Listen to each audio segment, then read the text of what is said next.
Assalamualaikum warahmatullahi wabarakatuh. Selamat pagi teman-teman dan juga Dewan Juri Lomba FLS 3N Kabupaten Karanganyar. Apa kabar hari ini? Semoga sehat selalu ya. Perkenalkan, nama saya Haila Bilqis Ramadhani. Saya bersekolah di SDN 01 Karangpandan. Kali ini saya akan mendongeng dengan tema bermasyarakat, mengambil cerita rakyat dengan judul Legenda Sunan Lawu. Beginilah ceritanya.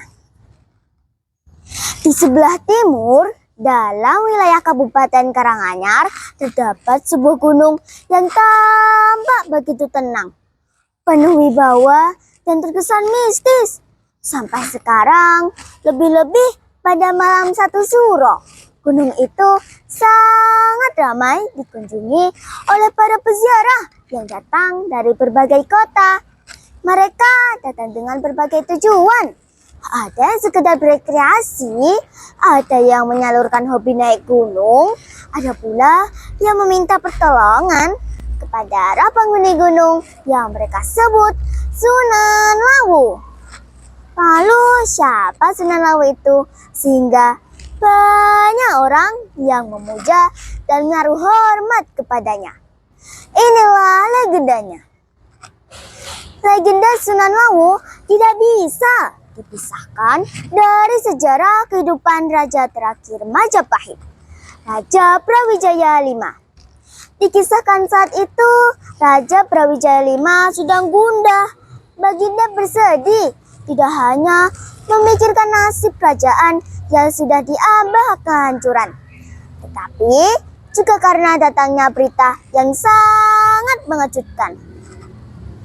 Benarkah berita yang aku dengar ini, Paman Dapati, bahwa putraku Patah sudah dinobatkan sebagai Sultan di Demak? Tanya Raja Majapahit itu.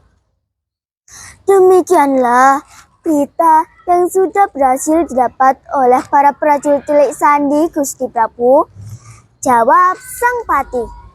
Dan baru saja juga prajurit Sandi melaporkan lagi bahwa Raden Patah yang didukung para wali dan para prajuritnya sedang dalam perjalanan menuju Majapahit, Gusti Prabu.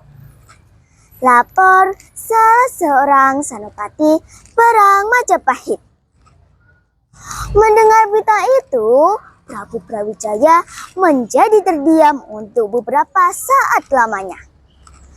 Kami semua menunggu perintah Gusti Prabu. Izinkan kami untuk berangkat menghancurkan pasukan Demak, sambung Sang Pati. Benar Gusti Prabu, kami sudah siap untuk menghadapi pasukan Demak, ujar para senopati pula. Jangan terburu nafsu. Bagaimanapun, Patah adalah putraku sendiri. Dengan kepala tertunduk, Prabu Brawijaya memasuki sanggar pemujaan untuk memohon petunjuk Dewata dalam memutuskan perkara pelik yang dihadapinya itu. Namun, selagi Raja Majapahit itu tekun di dalam semadinya, para senopati yakin bahwa Prabu Brawijaya tak akan berperang dengan putranya sendiri.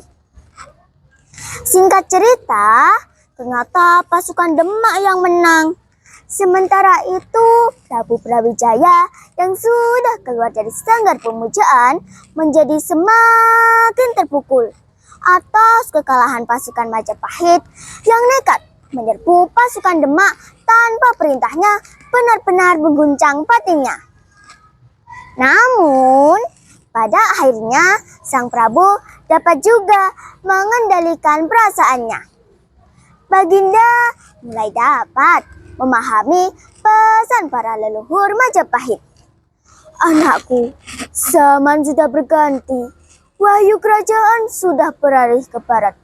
Relakan hatimu. Berbekal kesadaran itulah Prabu Brawijaya membuat keputusan yang mengejutkan kerabat istana. Kita menyingkir Gusti Prabu? Tanya para penggawa, tak percaya. Benar, kita meninggalkan kerajaan. Kemudian mereka benar-benar meninggalkan istana dan menuju ke Gunung Lawu. Sesampainya di Gunung Lawu, Prabu Brawijaya memutuskan untuk bertapa memohon petunjuk dewata dan bimbingan arwah leluhur Majapahit. Keanehan pun terjadi. Prabu Brawijaya lenyap raganya di puncak Gunung Lawu. Namun para pengikutnya masih mendengar suara yang begitu dikenalnya. Tak usah kan tunggu aku lagi. Tubuh dan rohku telah menyatu dengan gunung ini. Maka panggillah aku Sunan Lawu dan aku akan menolongmu. Sejak itu Prabu Brawijaya dikenal sebagai Sunan Lawu. Itulah sampai sekarang masih banyak orang yang berziarah ke Gunung Lawu karena Prabu Brawijaya masih besar kuasanya. Kesimpulannya, cerita ini termasuk mite loh teman-teman. Hikmah yang dapat kita ambil dari cerita ini adalah sifat kemuliaan hati Prabu Brawijaya. Sang Prabu lebih memilih hidup sebagai pelarian perang daripada harus berperang dengan putranya sendiri. Terima kasih teman-teman sudah mau mendengarkan dongeng yang berjudul Legenda Sunan Lawu. Wassalamualaikum warahmatullahi wabarakatuh.